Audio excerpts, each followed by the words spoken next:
Olá pessoal, tudo bem com vocês? Hoje, nossa aula de ciências, nós vamos trabalhar a página 140 e 143 do nosso livro. Vamos lá? Na página 140, nós vamos trabalhar o assunto o movimento do Sol e a contagem do tempo. Acompanhe a leitura do texto. Já sabemos que o movimento de rotação da Terra cria em nós a percepção de o Sol se mover ao longo do dia, desde o amanhecer até o anoitecer. Uma forma de perceber o movimento aparente do Sol no céu durante o dia é prestar atenção nas sombras formadas pelos objetos. À medida que a posição do Sol muda, as sombras também mudam de lugar. Observem as imagens a seguir, gente. Essa movimentação do Sol é uma movimentação aparente. Por que o livro diz isso? Porque, na verdade, é o planeta Terra que se move. O Sol, ele não se move. Aqui na letra A, o que é que nós temos aqui? Nós temos a árvore, né? A árvore aqui e a sombra da árvore para este lado. Na letra B, nós temos a árvore e a sombra dela embaixo. Na letra C, nós temos a mesma árvore, mas a sombra dela projetada para o outro lado. Aqui ela está para a esquerda. E o que diz a legenda? Ao longo do dia, conforme a Terra gira, ocorrem mudanças na posição do Sol no céu, que podem ser observadas pela alteração da posição das sombras.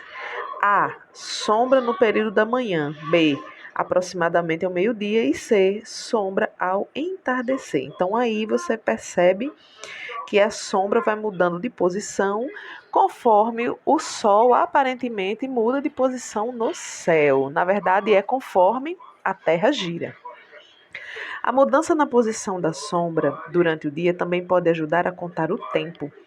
Ao longo do dia, o Sol vai variando de altura e chega à altura máxima ao meio-dia. Assim, a sombra que ele produz nos objetos varia de posição e de comprimento. Os antigos utilizaram esse conhecimento para desenvolver um dispositivo para marcar o tempo chamado relógio do Sol. Então, o primeiro relógio criado foi o relógio do Sol, viu, gente? Aí aqui está falando, vamos falar sobre o relógio do Sol. Os relógios do Sol marcam a hora de acordo com a sombra de uma arte chamada gnomon. Observe na imagem abaixo. A sombra projetada funciona de modo semelhante ao ponteiro de um relógio convencional. Olha aqui. Deixa eu aumentar aqui para vocês, ó. O gnomon é como essa haste, né? Ó. Aqui é o relógio do Sol, que pode ser feito de concreto. O gnomon é essa haste, que ela fica para frente. E ao redor você tem a marcação dos números, né? Perceba que aí tem dizendo que a sombra da haste ficou. Deixa eu só ajeitar aqui a imagem para você. Se eu aumentar, talvez fique melhor aqui para a gente observar. Aqui está escrito, né, que é a sombra. Então, a sombra da haste está bem aqui. Significa que é um pouco mais de 8 da manhã. É mais ou menos 8:30 da manhã, certo? E aí você tem a questão de número 1. Você já viu um relógio do Sol? Aqui em Natal, nós temos um relógio do Sol lá na Praia do Meio. Lá tem um relógio do Sol. Questão 2.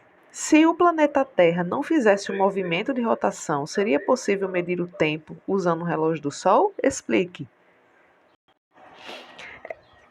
O que faz a gente achar que o Sol se move e poder usar, né, a posição do Sol para contar o tempo é justamente o movimento da Terra.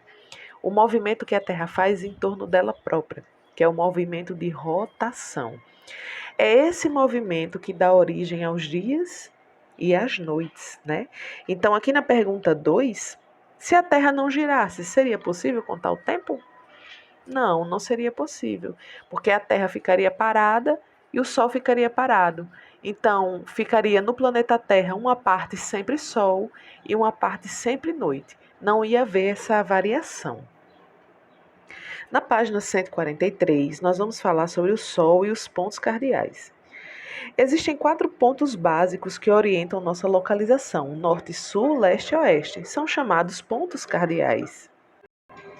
A observação da posição do Sol no céu também pode ajudar a determinar nossa localização.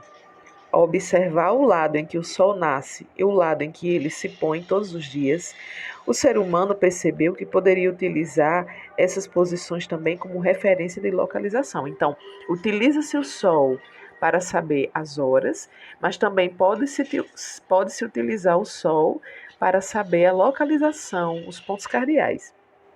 O Sol nasce ao lado leste. Gente, sempre o Sol nasce ao lado leste e sempre se põe a oeste.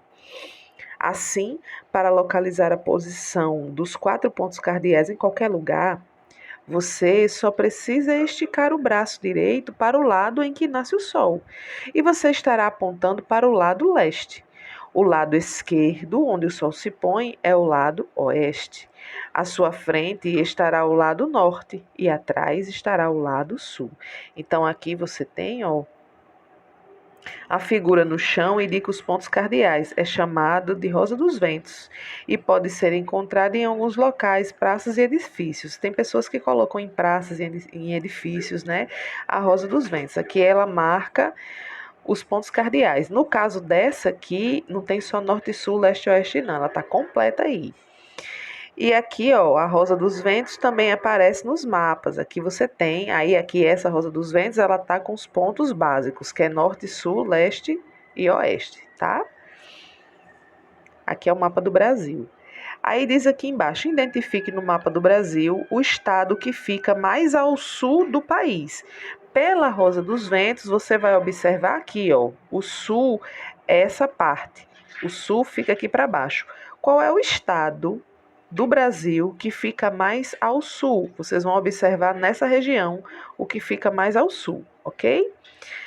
Nossa aula de hoje fica por aqui. Até a próxima aula, se Deus quiser.